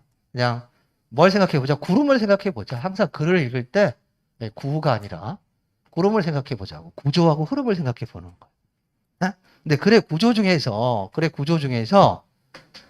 이 글은 시간성이 중요한 거예요. 시간성. 시간성이 중요한 글에 뭐 여러 가지가 있는데 그 중에서 변화? 요게 초점인 거야. 자, 봐봐. 여기 읽다 보면 뭐가 나오냐면 바젤 협약이 나와요. 글을 읽다 보면 친구들아 여기 한번 보거라. 바젤 협약이라고 쓰는 것과 바젤 원 협약이라고 쓰는 건 다르지. 왜냐하면 바젤 협약은 바젤 2를 전제하지 않지만 원이라고 썼다는 것은 바젤 원 협약이라고 썼다는 건 바젤 뭐가 있다는 거야? 시즌 1 이러잖아. 시즌 1이라고 썼다는 것은 뭐가 있음을 전제하는 거지? 시즌 2가 있음을 전제하는 거잖아. 그치? 야, 선생님 첫째 딸은 이렇게 얘기했어. 그럼 선생님 둘째 딸도 있다는 게 전제잖아. 알고 봤더니 선생님 딸이 하나밖에 없는 거 선생님 또라이인 거지. 그죠? 야, 선생님 그 첫째 아내는 이러면 아내가 여러 명 있다는 게 전제잖아요. 네? 근데 알고 봤더니 하나밖에 없어. 소망을 담아낸 말이잖아, 그건. 사과하겠습니다. 무슨 말인지 알겠습니까? 얘는 뭐를 전제한다고? 2를 전제한다는 거야. 2는 3를 전제하지 않지만 1은 2를 전제해. 그러면 바젤 1 협약 이랬을 때 그럼 바젤 2도 있나 보구나 라고 생각할 수 있잖아. 그러면 바젤 1과 바젤 2로 가면서 뭐가 되는 거야? 뭔가 시간성에 따른 뭔가 변화, 바뀜이 있을 거다. 그 얘기지. 그러면 이게 뭐가 되는 거야? 글을 읽을 때 독해에 초점이 될 수 있다는 거지. 뭐가 바뀌었나가 이거에서 중요하구나. 라는 방향을 설정하고 글을 읽을 수 있다는 거야. 그리고 이게 이제 시험 문제에 나오는 거겠지. 문제로 출제되는 거겠지. 그치? 선생님이 이제 이런 걸 뭐라고 부르냐면, 담화 표지라고 좀 넓은 의미에 있어서 글의 내용을 예측할 수 있는 담화 표지라고 불러. 네? 자, 우리 이제 모의평가에서 이런 거 있었다? 점유가 나왔어요. 점유하고 소유가 나왔어. 그 다음에 뭐가 나오냐면, 직접 점유는 이렇게 나와. 그러면 점유라고 쓰는 거하고 직접 점유라고 쓰는 건 다르잖아. 직접 점유는 뭐가 있으니까? 아니, 그래서 간단하잖아. 생각해봐. 직접 점유는 이렇게 쓴다는 건 어떤 점유가 있음을 전제하는 거야? 간접 점유가 있음을 전제하는 거잖아. 그러면 직접이라는 말이 뭐가 될 수 있다고? 간접이 있음을 전제하는 담화 표지가 될 수 있다고. 되게 많다 그랬잖아요. 전통적인 경제학은 그랬단 말이야? 그럼 전통적인 경제학 그러면 경제학이 뭐가 바뀌었다는 거야. 그러니까 옛날 경제학이 있고 지금의 경제학이 있는 거니까. 그러니까 전통적이라는 말이 있는 거지. 만약에 끼지 않았으면 어떤 말을 안 써? 전통적이라는 말을 안 쓰지. 일반적으로 이렇게 쓴단 말이야. as a rule. 일반적으로 뭐 이렇게 써. 일반적으로 환율의 상승은 경상수지를 개선하는 것으로 알려져 있다. 그러면 일반적으로라는 말은 예외를 전제하는 거야. 이론적으로 이렇게 나와. 이론적으로라고 하는 것은 뭐하고 뭐의 괴리를 말하는 거냐면 현실에서는 그렇지 않을 수도 있음을 전제하는 거야. 어떤 법칙을 이야기한단 말이야. 예를 들면 뭐 이론적으로 이렇게 이야기한단 말이야. 그런 문제들이 있다고요. 그럼 왜 이론적으로라는 말을 쓰냐고. 그게 이론에만 해당이 되고 현실에는 잘 맞지 않을 수도 있음을 전제한다는 거지. 이렇게 글을 읽을 때 아주 사소해 보이지만 어떤 전제를 깔고 있는 말이 되게 많다 그랬잖아. 선생님이 저번 주에 얘기했잖아. 내 염색했다고. 어떤 친구가 와서 선생님한테 뭐라고 했다고? 젊어 보여요 해서 선생님 화냈다고. 그래서 젊어 보인다라는 말의 전제는 뭐라고? 젊지 않다는 거라고. 아니 누가 젊은 사람한테 젊어 보여요 그러니. 에? 그렇잖아. 그러니까 그 선생님 젊어 보여라고 하는 건 선생님이 이미 나이 들었음을 전제하고 이야기하는 거야. 실제로 너는 나이가 들었는데 머리를 염색하니 젊어 보이는구나 라고 이야기하는 거잖아. 그치? 말 조심하라고요 선생님 앞에서. 무슨 말인지 알겠어? 그러니까 요 글에서는 뭘 연습해보자? 구조와 흐름인데 시간성이 중요한 글이 있다. 시간성이 중요한 글에서 이런 것도 있어 친구들아. 변화가 아니라 뭐를 만들어가는 것도 있거든. 과정도 시간성이 있는 거야. 요거 한 다음에 요거 하고 요거 한 다음에 요거 하고 이거는 일이 이루어지는 단계잖아. 그럼 뭐가 바뀌는 게 아니라. 어쨌든 일이 이루어지는 단계인데 첫 번째 단계, 두 번째 단계, 세 번째 단계 이건 시간성이 있는 거잖아. 근데 똑같은 시간성이 있는 글에서 뭔가 변화가 중요한 글이 있다 이거야. 오케이? 그거 하나 기억하고 또 하나 뭐를 이 글을 읽어가는 과정에서 담화 표지를 뭐 해라? 적극적으로 뭐 하는 연습을 해라? 활용해라. 알겠지? 바젤 1이라고? 나올 거 아니야? 그럼 2도 있나? 그럼 1에서 2가 뭐가 바뀌었지? 라고 딱 초점을 잡고 가라. 그 얘기지. 됐죠? 글 갑니다. 글 갈게요. 자, 첫 번째 문장. 첫 번째 문장 주어 뭐예요? 주어 뭐야? 첫 번째 문장의 주어 뭐야? 선생님 자꾸 물어볼 거예요, 이제. 주어 뭡니까? 조약이죠? 국제법에서 일반적으로 조약이 주어잖아. 그치? 조약이 주어잖아요. 그 다음에 따옴표 있는 데가 이어진 문장이니까 끝이잖아. 조약은 규범이지, 그치? 큰 정보만 잡으면 조약은 규범이잖아. 그치? 그 다음에 이어진 문장이니까 그 다음 따옴표 뒤에 있는 주어는 뭐야? 국제관습법이지. 그치? 그러니까 조약은 규범이고 국제관습법도 서술어 제일 뒤로 가봐 뭐야? 규범이잖아. 그럼 첫 번째 문장에서는 뭐하고 뭘 얘기하는 거야? 조약하고 국제관습법 얘기하는 거야. 그게 뭐라고? 규범이라고. 그게 큰 정보라고. 그치? 이해돼요? 선생님이 어떤 식으로 있는지 알겠지? 자, 조약은 규범이고 국제 무엇도 관습법도 뭐라고요? 규범이야, 규범. 이게 큰 정보라고. 아, 조약이라는 놈하고 국제관습법은 규범이구나. 잡았어. 됐지? 그 다음에 세부 정보를 생각하면 된다, 이 얘기야. 자꾸 해보면 돼. 반면에 두 번째 문장. 첫 번째 문장이 되게 길잖아요. 반면에 경제 관련 국제기구에서 어떤 결정을 했어. 자, 반면에 그랬어. 반면에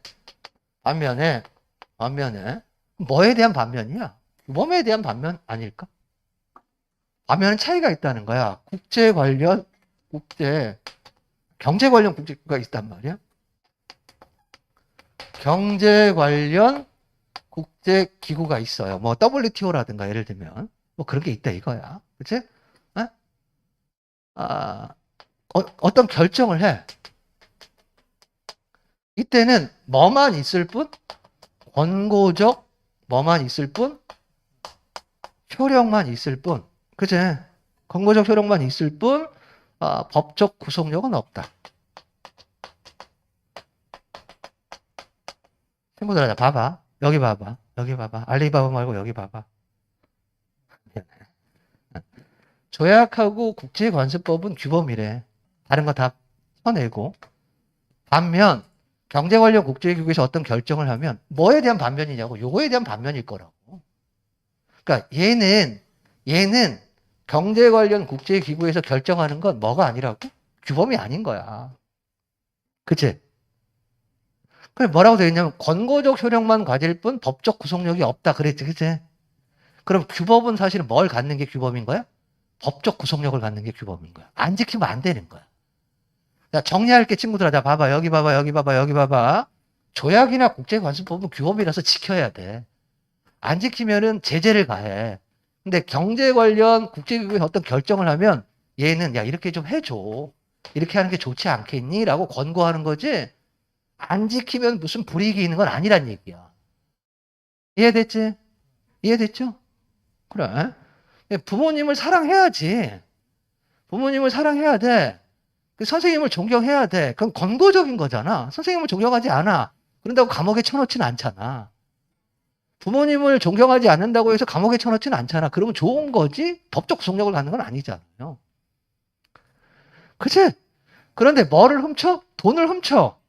그럼 쳐넣어야지. 무단횡단을 해. 그럼 법 제재를 가하는 거잖아. 이해되십니까? 여기까지 됐지? 그런데 국제결제은행 산하의 바젤위원회가 결정한 BIS 비율 규제와 같은 것들은 그런데 말이야. 경제 관련 국제기구에서 뭐가 있냐면 바젤위원회가 있는 거야. 일반적 진술이고 구체적 진술인 거야. 경제 관련 기구 더럽게 많겠지. 경제 관련 국제기구 되게 많을 거야. 그 중에 하나인 바젤위원회에서 BIS 어려운 말이 나와서 BIS 비율 규제를 해. 그럼 친구들 여기 봐. 적느라고 저기 하지 말고 그래 흐름을 보면 바젤위원회는 경제 관련 국제기구잖아. 여기에서 BIS 비율 규제를 해. 결정을 해. 이거 뭐만 있어야 돼? 권고적 효력만 있고 법적 구속력이 없어야 되잖아. 얘는 뭐가 아닐 테니까 규범이 아닐 테니까 그치? 여기까지 됐지? 그런데 비회원 국가에서도 엄격히 준수되는 모습을 보게 된다. 이처럼 무슨 말인지 모르니까 정리 주잖아. 이처럼 일종의 뭐가 나타나? 규범적 성격이 나타나는 거자. 봐봐. 얘는 바젤위원회에서 하는 BIS 얘는 조약도 아니고 국제관습법도 아니란 말이야. 그치? 경제 관련 국제기구에서 결정한 거란 말이야. 권고적 효력만 있고 이게 없어. 근데 그럼에도 불구하고 얘가 뭐가 나타난다고? 뭐가 나타나는데 이상하단 말이야. 뭐가 나타나? 규범적 성격이 나타난대. 됐지? 왜 그럴까? 이러는 거야. 조약과 국제관습법은 규범이야. 반면에 얘네가 결정하는 건 규범은 아니야. 그냥 이렇게 해줬으면 좋겠다라는 권고적 효력만 있는 거야. 근데 이상한 게 바젤위원회에서 결정한 BIS 비율 규제는 그냥 지켜도 되고 안 지켜도 돼. 지키면 좋은 거고 안 지킨다고 뭐라고 할 수는 없어. 근데 더더군다나 회원도 아니야. 어떤 국가에서? 비회원 국가에서 이거를 막 잘 지키는 거야. 에? 우리 이 뜻을 내고 학원 규칙이 예를 들면 있단 말이야. 안 지키면 막 벌점 주고 막 제적하고 막 이래. 에? 근데 뭐 저기 강남 대성 다니는 애들이 이 학원 규칙도 아닌데 막 이 학원 규칙을 지키는 거야. 이상하잖아. 그 얘기야. 사례가 좀 극단적이긴 하지만. 그래, 계속 가보자. 이처럼 주목하라고요, 이처럼. 이처럼. 앞에 게 뭐라고? 엄격히 준수되는 게 뭐라고? 엄격히 준수되는 게 규범적 성격이라고. 규범은 잘 지켜야 되는 거잖아. 그치? 현실을 어떻게 이해해야 할지에 대한 논의가 있답니다. 이는 위반에 대한 제재를 통해 국제법의 효력을 확보하는 데 주안점을 두는 자. 봐봐. 이건 법적 구속력이 있는가? 위반하면 뭐라고? 제재를 해. 뭘 갖는 거야? 법적 구속력을 갖는 거지. 위반하면. 그런 거에 대해 뭐가 형성하는? 신뢰가 형성하는 구속력. 제재가 형성하는 구속력이 아니라 법적 제재가 형성하는 구속력이 아니라 믿음이라고 하는 이게 그래 화제가 되는 거지. 왜 규범적 성격을 갖느냐? 신뢰라고 하는 것이 뭘 갖는다고요? 구속력을 갖는다고. 신뢰를 얻기 위해서 뭐 하는가? 잘 지키는 거지. 그러니까 법적인 제재를 가해서 지키는 게 아니라 뭐를 얻기 위해서? 신뢰를 얻기 위해서 그렇게 규범을 지키는 것처럼 지킨다 그 얘기야. 됐지? 어려워요. BIS 비율은 도입한 거래요. BIS 비율이 뭐냐면 은행에 재무 건전성을 유지하는 데 필요한 최소한의 자기자본 비율을 설정하여. 방법이야. 최소한의 자기자본 비율을 설정하는 거야. 설정하여 궁극적으로 예금자와 금융 시스템을 보호하는 게 목적인 거야. 위에 바젤위원회에서 도입한 것이래. 바젤위원회에서는 BIS 비율이 적어도 규제 비율인 8%는 되어야 한다는 기준을 제시했다. 이에 대한 식은 다음과 같다. 독서 지문에서 제시되는 수식은 반드시 문제로 활용됩니다. 독서 지문에서 제시되는 간단한 수식은 반드시 출제됩니다. 그러니까 식이 나오면 그게 어떤 것이든 간에 출제된다고 생각하고 접근하셔야 돼요. 자, BIS 비율인데 뭐가 있고 친구들아? 분모가 있고 뭐가 있어? 분자가 있어. 그치? 그리고 이 값이 최소한 8%는 돼야 된대. 그치? 그렇잖아요. 이 값이 최소한 8은 돼야 된다는 거 아니야? 그치? 그럼 잠깐 멈추고 살짝 이 식의 의미가 그러니까 밑에 있는 말이 너무 어렵잖아. 뭐 위험 가중 자산, 자기 자본 이런 말이 너무 어렵잖아. 설명하겠지. 여기에서 위험 가중 자산이 분모고 오케이? 그 다음에 자기 자본이 뭐가 돼? 분자가 되잖아요. 근데 얘가 8은 돼야 된다며. 100 곱해서, 그치? 그럼 얘의 의미를 살짝만 한번 생각하고 가는 거야. 우리니까 스트레칭 한번 하세요.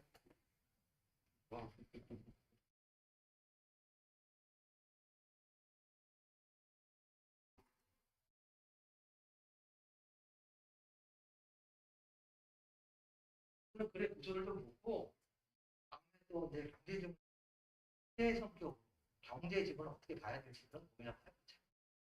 자, 그러면 여기 한번 보세요.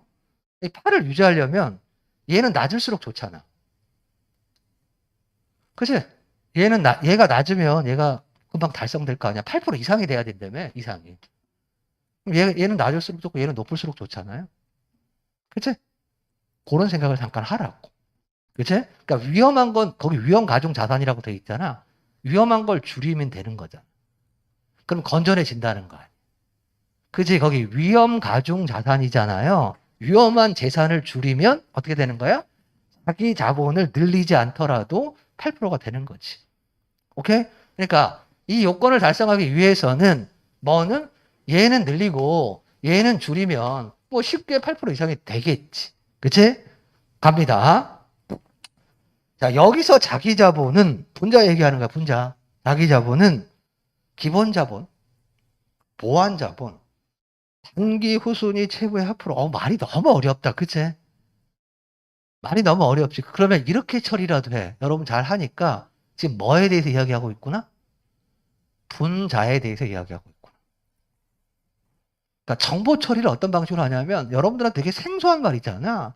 보안 자본, 자기 자본, 단기 후순위, 채무. 이게 뭔 말이야? 외계어잖아. 근데 분자 뭐 정도는 알 거 아니야. 그치? 그러니까 이렇게 생각하라고. 8% 이상이 돼야 되는데 얘는 높일수록 좋은 거고 얘는 낮을수록 좋은 거잖아. 근데 여기에 나오는 말들이 너무 어렵잖아. 기본, 보안, 단기 후순위, 채무. 해석이 어렵잖아요. 그러니까 정보를 어떤 식으로 처리하냐면, 아, 이거는 지금 뭐에 대해서 이야기하고 있어? 위에 거 얘기하고 있어. 당연히 그리 완결성을 가지려면 뭐도 얘기해야 돼? 밑에 것도 얘기해야 되겠지. 그치?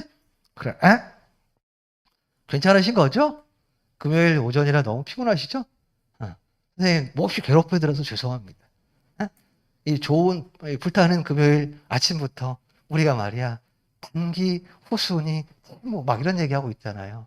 기본 자본, 보안 자본, 위험 가중 자산. 도대체 이게 우리 인생에서 무슨 의미가 있냐고요.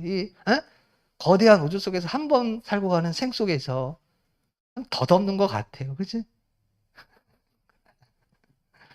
자, 힘들래? 힘들래? 그래. 그러니까 한번 생각해봐. 나는 어떤 방식으로 이런 글을 읽나? 선생님한테도 어렵거든?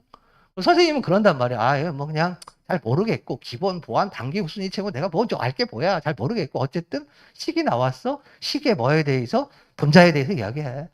얘는 높을수록 좋겠지. 그래야 8% 이상이 될 테니까. 그런 식으로 정보를 처리하라고. 오케이? 평가원도 여러분들이 100% 이해할 거라고 생각하고 내는 거 아니야. 에? 이 정보를 어떻게 받아들이는지 그걸 물어보는 거지. 계속 갑니다. 자, 위험가중 자산은 분자 얘기하는 거야, 분자. 위험가중 자산은 보유 자산에 각 자산의 신용 위험에 대한 위험가중치를 곱한 값들의 합들로 구하였다. 위험가중치는 자산 유형별 신용 위험을 반영하는 것인데 OECD 국가의 국채는 0%. 개꿀이네. 얘들아, 자, 봐봐. OECD 국가의 국채를 내가 100억을 가지고 있어. 100억을 가지고 있어. 근데 가중치가 얼마래? 0%래. 그러면 얼마야? 0이잖아. 그럼 얘는 분모를 늘리는 게 아니잖아. 그치? 그러니까 OECD 국가의 뭐는 채권은 아무리 많이 가지고 있어도 안전한 거예요. 그치? 근데 자, 봐봐. 회사, 삼성전자의 채권을 100억을 가지고 있는 거야. 그런데 얘가 가중치가 뭐가 되는 거야? 예를 들면 100%야. 그러면 분모가 얼마가 되는 거야? 분모가 100이 되겠지. 분모가 100이 되면 또 얘를 연락에 늘려줘야 되잖아. 이해되십니까? 이해되셔요? 그러니까 0%라고 하는 것은 OECD 국가의 채권이 0%라고 하는 건 얘는 되게 뭐하다는 거야? 안전하다는 거야. 그 다음에 이 퍼센테이지가 낮으면 낮을수록 당연히 어떻게 되겠어? 안전한 거겠지. 만약에 얘가 100이 아니라 20%야. 그럼 분모가 얼마가 되는 거야? 100억일 때. 20억만 되잖아요. 그치? 그러니까 분모가 100인 경우랑 20억인 경우랑 당연히 이거에 대한 값이 고정되어 있다면 달라질 거 아니겠어요? 이해되지? 네, 그래. 자, OECD의 국제는 0%, 회사채는 100%가 획일적으로 보여야 똑같아. 똑같아. 그러니까 OECD 국가의 국채는 모두가 그냥 0%고 회사채는 무조건 100%인 거야. 무조건. 됐지? 이후 금융자산의 가격 변동에 따른 시장 위험도 반영해야 한다는 요구가 커지자 바젤위원회는 위험가중 자산을 신용위험에 따른 부분과 시장 위험에 따른 부분의 합으로 새로 변한 거지. 이 분모를 또 바꾼 거야. 그치? 새로 정의하여 BIS 비율을 산출하도록 하였다. 신용위험의 경우와 달리 시장위험의 측정 방식은 감독기관의 승인하에 은행의 선택에 따라 사용할 수 있게 하여 바젤머 원 협약이 96년도에 완성되었다. 그러면 바젤 1이 96년도라고? 그러면 그 이후에 뭐가 나올 가능성이 있는가? 바젤 2가 나올 가능성이 있는 거지. 바젤 1은 바젤 2를 전제하지만 바젤 2는 꼭 3로 전제하는 건 아니잖아. 됐지? 다음 문단 갈게요. 금융혁신의 진전으로 바젤 원 협약의 한계가 드러나자. 2004년도 96년에서 2004년으로 왔어요. 바젤 투 협약이 도입되었다. 그럼 이제 뭐가 변했는지를 봐야 돼. 그지? 뭐가 변했는지를 봐야 돼. 그지? 오케이? 여기에서 BIS 비율에 뭐는 친구들아? 위험 가중 자산은 그랬지. 그치? 분모야, 분자야? 분모야, 분자야? 분모지. 그치? 뭐가 바뀐 거야? 분모가 바뀐 거야. 그치? 위험 가중 자산이니까. 그치? 그러면 친구들아, 지금 분모가 어떻게 바뀌었는지가 초점이 되는 거야. 밑에 거, 밑에 거. 오케이? 그러니까 바젤 1에서 바젤 2는 요게 바뀐 거야. 그럼 만약에 바젤 3가 있다면 100%는 아니지만 바젤 3가 있다면 뭐가 바뀔 개연성이 있는 거냐면 잘 모르겠으나 분자가 바뀔 개연성도 있는 거지. 그치? 그런 생각을 조금 할 수 있어요. 그래, 어쨌든 뭐는 잡고 가야 되냐면 얘가 지금 뭐가 바뀌고 있나. 이 시계에서 뭐가 바뀌고 있나. 요거는 좀 잡고 가야 되잖아. 계속 가볼게. 자, 위험 가중치에 대한 자산의 위험과 신용들을 모두 고려했대요. 신용위험의 측정 방식은 표준 모형이나 내부 모형 가운데 하나를 은행이 이용할 수 있게 되었답니다. 표준 모형에서는 OECD 국가의 국채는 아까 0%였잖아. 얘들아, 여러분, 아까 원에서 OECD는 0%였고 회사채는 무조건 100%였잖아. 그제? 근데 이에서는 분모를 바꾸는 건데 이게 0%에서 몇 프로? 0%에서 몇 프로로 바꿨냐면 150%. 이게 무슨 의미야? 0%에서 이렇게 원에서 2로 바뀌었다는 게 무슨 의미야? OECD 국가의 국채라 하더라도 뭐 할 수 있다? 나라에 따라서는 위험한 게 있을 수도 있는 거야. 그러니까 OECD의 재산에 100억을 갖고 있어. 이럴 때는 0%니까 없는 거나 마찬가지라고. 분모를 늘리는 게 아니야. 그런데 2에서는 이게 150일 수도 있잖아. 그럼 분모가 150억이 되잖아. 1에서 2로 바뀐 것의 의미가 뭔지 알겠습니까? 그러니까 OECD 국가의 국채라고 무조건 안전한 게 아니라 OECD 국가의 국채도 뭐한 국채가 있을 수 있다? 되게 위험한 뭐가 있을 수 있다? 국가의 부채가 있을 수도 있다. 분모를 늘리는 거니까. 또 한편 회사채는 무조건 100%였는데 뭐에서 뭘로? 20%에서 뭘로? 150%까지 뭐 했대요? 바뀌었대. 그럼 이 얘기는 무슨 얘기야? 회사채라고 무조건 위험한 게 아니라 회사채 중에는 되게 뭐한 회사채도 있어? 안전한 회사 채권도 있는 거지. 그치? 그런 의미란 말이야. 다시 말하면 0% 100%에서 이렇게 변했다는 것은 굉장히 전보다 다양한 기준들, 그러니까 요건이 조금 더 정밀해진 거지. 세밀해진 거지. 획일적은 그냥 다 똑같은 거잖아. 여기서는 획일적이었고, 여기서는 뭐였고, 획일적이었고. 여기서는 다양해진 거야. 그치? 위험자중 가산의 계산 방식이 가지고 있는 채권이나 가지고 있는 국채나 이런 거에 따라서 좀 다양하게 됐다. 그 얘기지. 융통성이 좀 더 생긴 거야. 됐지? 그래요. 자, 신용도가 높을수록 낮게 부과돼야지. 그래야 분모가 작아지니까. 그제? 계속해서 갑니다. 예를 들어, 실제 보유한 회사채가 100억인데, 신용위험 가중치가 20%라면, 위험가중자산의 그 회사채는 20억으로 계산된대요. 그럼 100%일 때는 100억으로 계산될 거 아니야? 그럼 100%면 분모가 100이 되는 거고. 그치? 그럼 8이 나오려면, 8 이상이 나오려면 분자를, 자기 자본을 늘려야 되는 거잖아. 그치? 근데 만약에 뭐면 20%면 자기 자본을 꼭 늘리지 않아도 되잖아. 이해되시죠? 그래. 내부 모형은 은행이 선택한 위험 측정 방식을 감독기관에 승인하에 그 은행이 사용할 수 있도록 하는 거래요. 또한 감독기관은 필요시 위험 가중 자산에 대한 자기 자본의 최저 비율이 규제 비율이 몇 프로였어? 8%였잖아. 8% 이상이 되도록 자국 은행에 요구할 수 있게 함으로써 자기 자본의 경직된 기준을 보완하고자 했다. 바젤 2 설명하는 거지? 주로 뭐가 바뀌었다? 뭐가 바뀌었다? 분모가 바뀌었다. 그리고 꼼꼼하게 기억은 못하더라도 핵심 뭐다? 분모가 획일적에서 조금 여러 가지 다양해진 거다. 융통성이 있게 됐다. 획일적에서 융통, 그 정도만 잡아도 된다. 그 얘기야. 그치? 됐죠? 다음 문단. 최근에는 바젤 3. 바젤 3야. 1, 2, 3로 이제 바뀌는 거죠. 3 협약이 발표되면서 자기자본에서. 자기자본은 뭐야, 친구들아? 아까 그 표 봐봐. 뭐야, 분자잖아. 그치? 분자잖아. 자기자본에서 단기 후순위 채무가 제외되었대. 그럼 빡세졌다. 그러니까 여기에 자기 자본에서 뭐가 있었냐면 세 가지가 있었잖아. 기본 자본이 있고 보완 자본이 있고 그다음에 단기 후순위 채무가 있었잖아요. 세 가지가 있었다며. 근데 얘가 빠졌어. 얘가 빠지면 얘네들을 뭐 해야지? 늘려줘야 8%를 채울 수 있을 거 아니야. 오케이? 그것도 안 되면 지금 바젤 3는 뭐에 대해서 이야기하고 있는 거다? 바젤 3는 뭐에 대해서 이야기하고 있다? 분자에 대해서 이야기하고 있다. 알겠지? 에?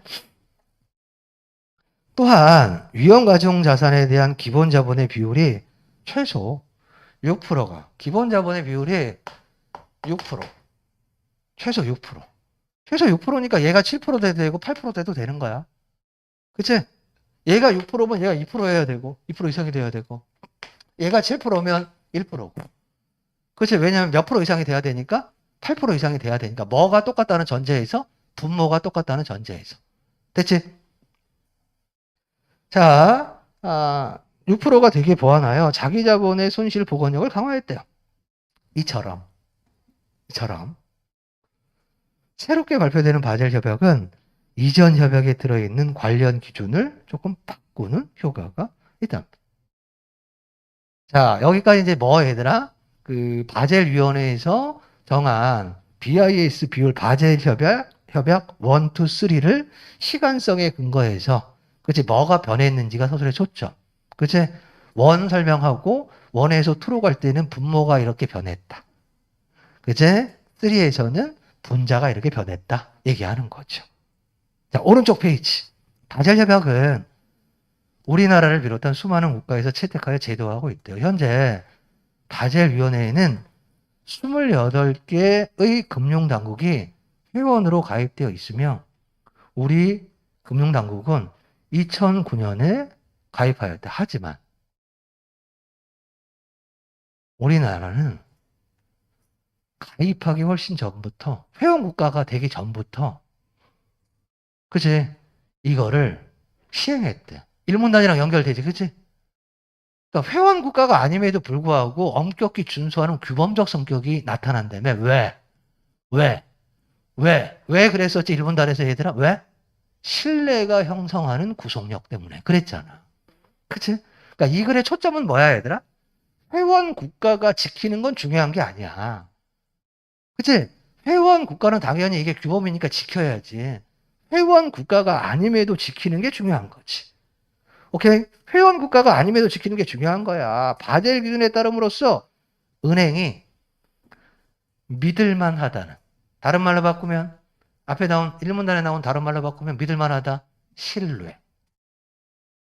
믿을만하다는 징표를 국제 금융시장에서 보여주어야 했다는 것이죠. 그러니까 국제 금융시장에서 살아남으려면 얘가 규범적 성격은 같지 않지만 그치 규범처럼 지켜야 신뢰를 얻을 수 있는 거야. 그래서 지켰다 그 얘기지. 재무 건전성을 의심받는 은행은 국제금융시장에 자리를 잡지 못하거나 심하면 아예 발을 들이지 못할 수도 있대요. 바젤위원회에서는 은행 감독 기준을 협약에 제정한다. 그 현장에서 회원국들에게 별로 중요한 거 아니지. 이 글의 초점은 회원국들이 얼마나 지키느냐가 아니라 회원국이 아님에도 불구하고 지키는 게 중요한 거거든. 그치? 바젤 기준을 자국에 도입할 의무를 부과하는데 하지만 바젤위원회가 초국가적 감독 권한도 없으며 그 결정도 법적 구속력이 없어요. 안 지켜도 상관없어. 그치? 바젤 기준은 100개가 넘는 국가에서 채택하여 다른데 회원국가도 아닌데 법적 구속력이 있는 거지. 규범적 성격이 나타나는 거지. 그치? 법적 구속력이 있는 게 아니라 이는 밑줄 쳐. 국제기구의 결정에 밑줄 쳐. 형식적으로 구속을 받지 않는 국가에서 뭐 자발적으로 받아들여 시행한다. 이걸 뭐라고 한다고?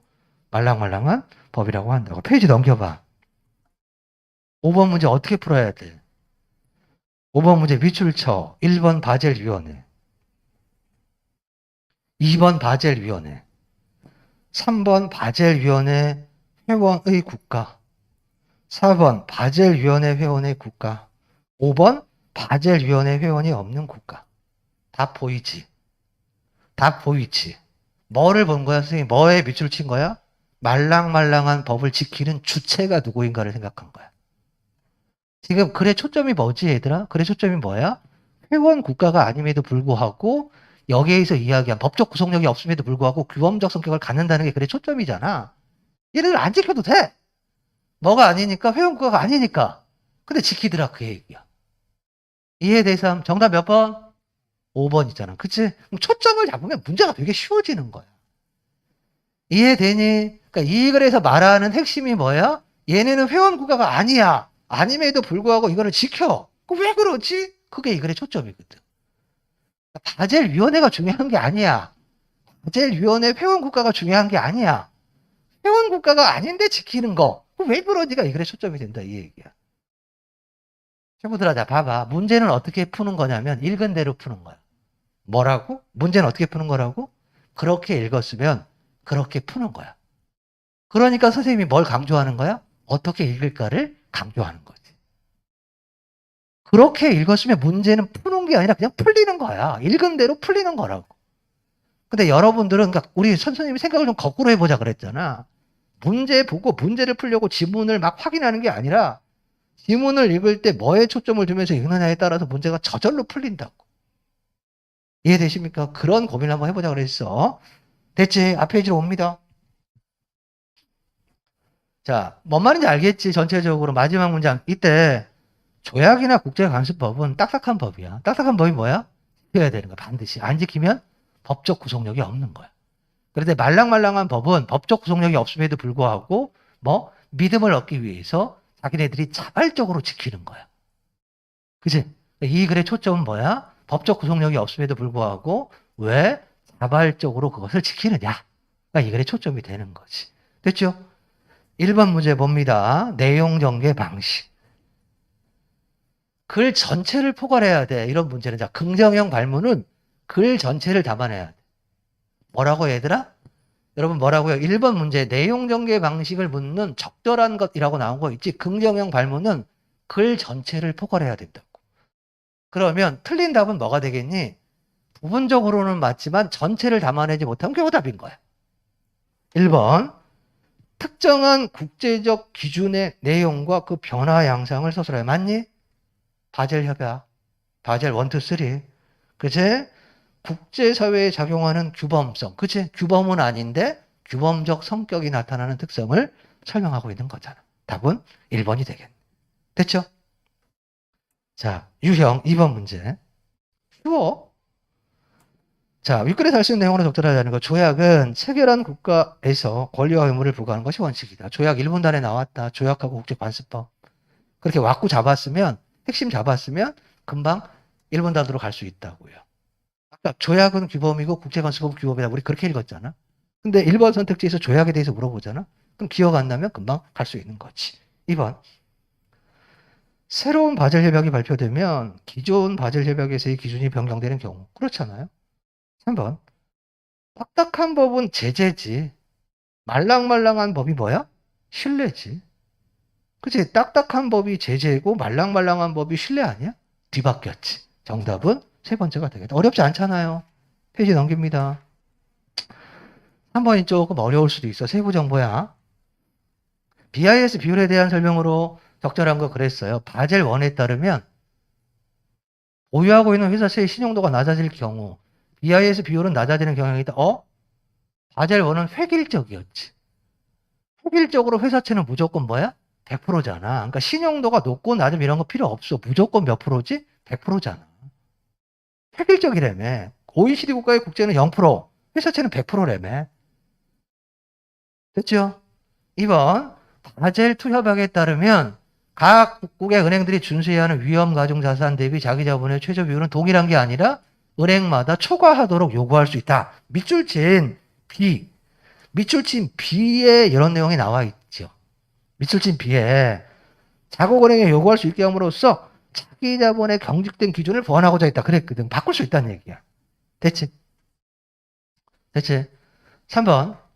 바젤2 협약에 따르면 보유하고 있는 OECD 국가의 국채를 매각한 뒤 이를 회사채에 투자한다면 BIS 비율은 항상 높아진다. 그럴 수도 있고 아닐 수도 있겠지. 왜냐하면 다양하니까. 바젤2는 국채도 0에서 150이 있고 회사채도 20에서 150이 있으니까 그 퍼센테이지가 위험 가중치가 얼마냐에 따라서 높아질 수도 있고 낮아질 수도 있는 거야.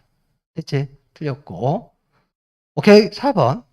바젤2 협약에 따르면 시장 위험의 경우와 마찬가지로 감독기관의 승인하에 은행에서 선택하여 사용할 수 있는 신용형 내부 모형이지 이게.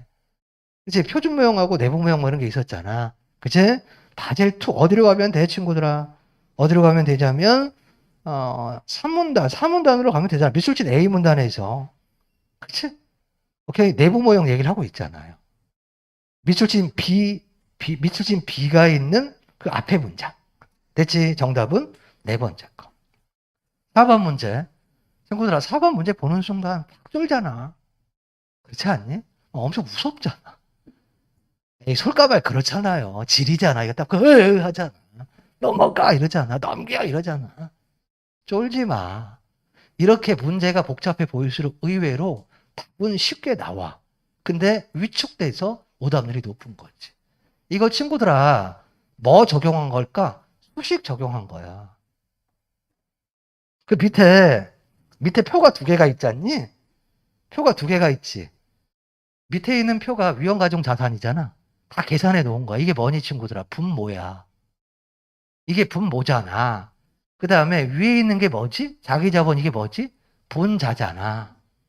그 다음에 보기에서 뭘 봐야 되냐면 바젤2라는 거 체크해야 돼. 바젤2. 보기에 있잖아. 두 번째 줄에 바젤2 협약의 표준 모형. 그치? 그 다음에 회사채 얼마래? 50%래. 됐지? 회사채 50%래. 50%를 적용해서 계산을 한 거야. 됐습니까? 그래. 자, 그럼 분모부터 보자, 친구들아. 바젤2야. 분모부터 보세요. 얘들아, 선생님 생각에 분모를 막 982, 1250, 뭐 이렇게 만들겠냐? 분모 뭘로 만들겠어요? 100이나 1000으로 만들겠지. 그거 합해봐. 300, 300, 400 합쳐봐. 얼마야? 1000이잖아. 이렇게 만드는 거야. 뭐 이거를 막 200, 300, 뭐 250 이렇게 만들지 않는다고. 그치? 뭐 구몬 수학도 아니고 그런 거 아니잖아요. 그러면 자기 자본은 어떻게 되니? 50, 20, 40이다. 그치? 50, 20, 40이잖아. 곱하기 100 하면 몇 프로 나오는 거야? 바젤2 했을 때 11% 나오는 거지. 11% 나오는 거잖아. 그렇습니까? 11 맞냐? 근데 70, 11 맞지? 그래. 자, 그러면 1번 선택지. 가압은행이 공시한 BIS 비율은 바젤위원회가 제시한 비율이 얼마여서 8%잖아. 상회는 넘는다는 뜻이야. 11%니까 지금 넘잖아. 됐지? 오케이? 2번. 가압은행이 보유한 회사채 위험가중치 지금 몇 프로지 친구들아? 50%잖아. 지금 50%잖아. 50% 적용해서 300억이잖아, 회사채가. 그럼 원래는 얼마였다는 거야? 적용하기 전에 600억이었다는 거잖아. 600억에 50%오니까 300억이잖아. 그치? 근데 얘를 50%에서 몇 프로로 바꿔? 20%로 바꿔. 20%로 바꾼대. 그럼 분모가 어떻게 돼? 분모가 어떻게 돼? 줄어들겠지. 분모가 줄어들면 비율이 올라가겠죠. 됐지? 3번. 가압은행이 보유 중인 국채 실제 규모가 회사채 실제 규모 얼마니, 친구들아? 회사채의 실제 규모 600억이지.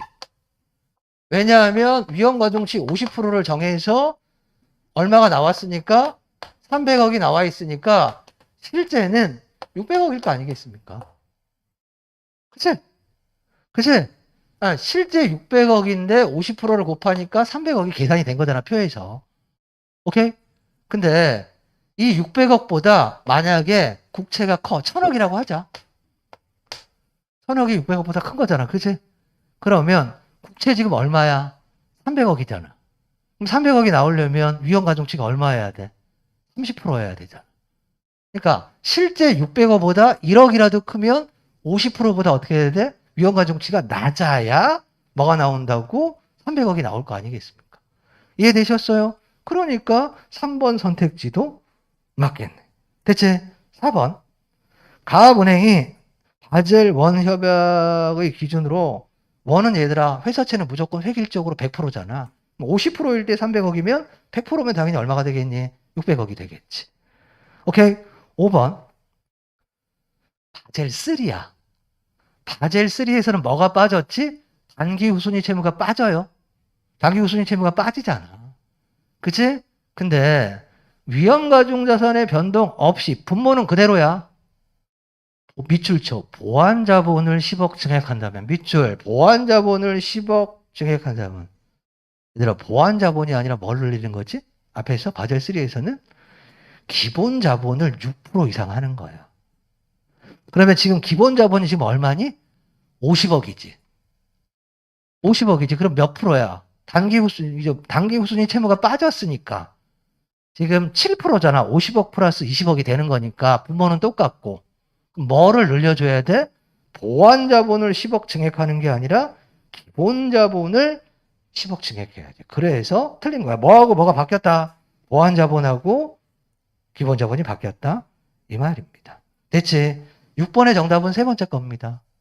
뭐 이건 어렵지 않은 거고.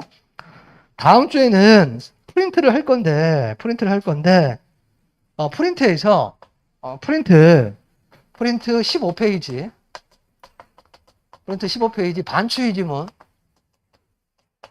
그 다음에 프린트 17페이지 칼포퍼 콰인 지문 어려워요. 둘 다 수능 지문인데 프린트 나눠줬잖아요. 다음 주에는 프린트 수업 하겠다고. 그치? 아니면 조금 더 나가면 20페이지에 디지털 통신 시스템 그러니까 새 지문 풀어와. 프린트 새 지문 풀어오라고요. 더 뭐라고 돼 있는 거 더 독서라고 돼 있는 프린트 새 지문 풀어오라고. 우리 저번에 2지문 했습니다. 알겠죠? 고생하셨습니다.